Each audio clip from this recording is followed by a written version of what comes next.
Hi, this is Trevor, and today we're going to talk about the different property types in real estate. Property types are typically divided into two categories, residential and commercial. Residential properties are single-family homes and small multifamily homes. Commercial properties are large multifamily properties and basically every other property type with the exception of raw land. Let's take a look at the residential properties first. The first and most common type of real estate is the single-family residential home.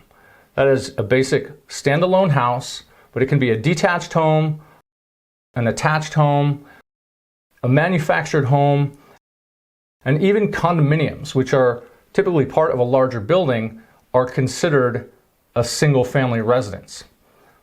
Small multifamily properties like duplexes, triplexes, and fourplexes are also considered residential properties. And the key distinction there is from the financing world.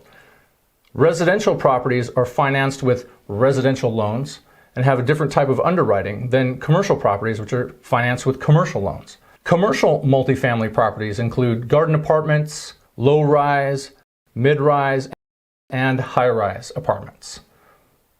The next commercial property type is the office building. Office properties can include single-tenant, multi-tenant, specialty, medical office, dental office, or other specific use, but typically they are for professional environments and may or may not always deal with the general public. The next type of commercial property is retail properties. Shopping centers, shopping malls, strip malls, regional centers, any place that is specifically designed for retailers to conduct business with the general public. Next, we have hospitality. These can be large hotels, extended stay centers, small motels, full-service resorts and tourist properties. These all fall within the hospitality category.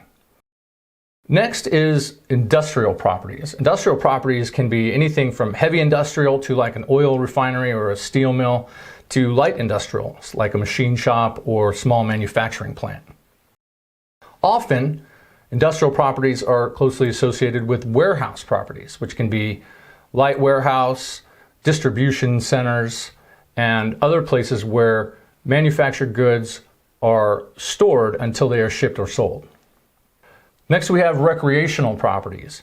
Recreational properties can include stadiums, marinas, sports complexes, golf courses, country clubs, any place where people typically go to enjoy some recreation or sport. Next, we have institutional or special purpose properties. These properties can include government buildings, hospitals, senior living facilities, universities, or other specific use type properties.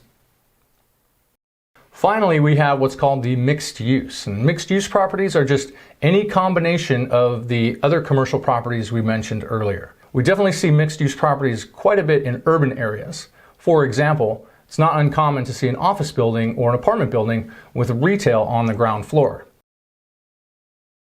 This has been an overview of the various property types in real estate. Thanks for watching.